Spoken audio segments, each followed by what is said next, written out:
اهلا بيكم، معاكم اسلام خالد، والكلام على ايه؟ السعوديه، وللاسف ما روحتش. واحد تاني قال لك انا كنت بغير للواد، واحد تاني. بضيوفنا النهارده بنرحب بالدكتوره سعاد. طبعا بعتذر على الصوت الغريب اللي طالع مني ده، بس معلش عشان عندي برد وكده.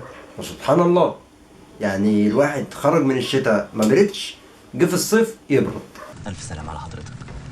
موضوعنا في الفيديو النهارده عن الاعلام، وبالتحديد الاعلام المصري. واحد صاحبي كان عمل معايا موضوع بخصوص الضمير ده. ايه بقى؟ احكي لنا.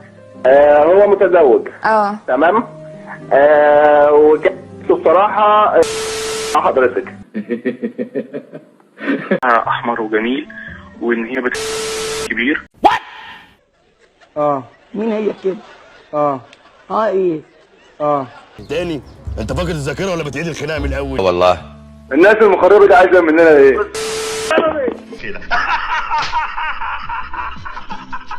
قبل ما نخش على الاعلام المصري، حابب ان احنا نتكلم على الاعلام بشكل عام.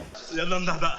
هو عبارة عن كرو كامل، متكون من رئيس تحرير، منتج ومخرج والمذيع والضيف، بس اهمهم في كل ده هو المذيع. ده ولا هقوله لك.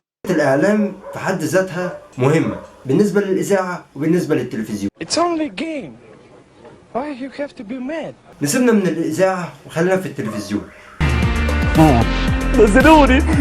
الاعلام هو ان واحد بيديك معلومة عشان يفهمك الدنيا ماشيه ازاي. اضطريت ان انت تكون متعلم، ابوك كان عايز يطلعك فران، سواء كانت احداث عن السياسه، عن الكوره، عن الدين، عن اي حاجه تانية، فهو بيعلمك الدنيا ماشيه ازاي، وبيعلمك حاجات، وبيوريك الحياه عامله ازاي. يا خبر ابيض. الشاشه انت بتقعد عليها، بتتفرج عليها وتشوف الدنيا اللي حصل.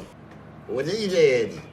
ده اسمه كمبيوتر يا خالد. سعر الدولار زاد، الجنيه اتعوم، غاز، الكهرباء، الميه، سعر البنزين، في زلزال ولا لا، ومن ضمنها برضو احداث الكوره، سلطات بابا غنوج. الاعلام هو مهم جدا بالنسبه لكل انسان موجود على ارض الحياه. اللهم صل على النبي. نيجي بقى عند الاعلام المصري.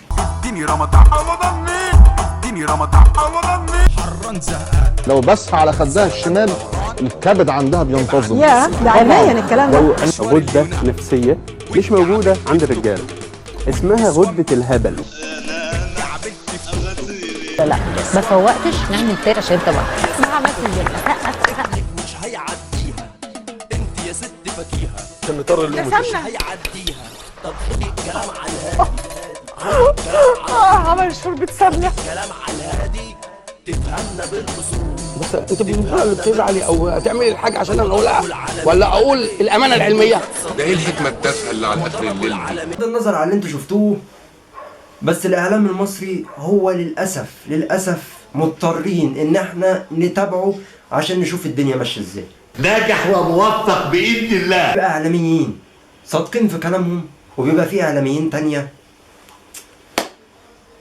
دمي بيتحرق لما بشوفهم. وحتة ان انت تتابع اعلامي مشهور وتحترمه وتبقى حابب انك تاخد منه معلومة، هو اللي بيكون صادق في كلامه وطريقته حلوة. الله اكبر عليك. ايه الحلاوه دي؟ ايه الحلاوه دي؟ زي مذيعين كتير انا عن نفسي بحبهم، بحب طريقتهم حلوة كده في الكلام، يحببك في ان هو تتفرج عليه. فتخيل معايا كده يا عزيزي المشاهد، لو انت قاعد بتتفرج على التلفزيون ولقيت مذيع بيقول اي كلام وبيغير في كلامه، فتخيل انت بقى قاعد بتتفرج عليه، هل هتحب انك تتفرج عليه ولا هتغير وتقول يا عم لا فكني منه؟ ما تنسوش تقولوا رايكم في الكومنتات، وما تنسوش برضو تعملوا سبسكرايب وشير ولايك وتفعلوا زر الجرس عشان يجيلك كل جديد، وتقول لي انت بقى بتحب مين الاعلاميين، وشايف ان الاعلام المصري او الاعلام بشكل عام مهم ولا مش مهم. وهنتظر رايكم في التعليقات. والكلام على ايه؟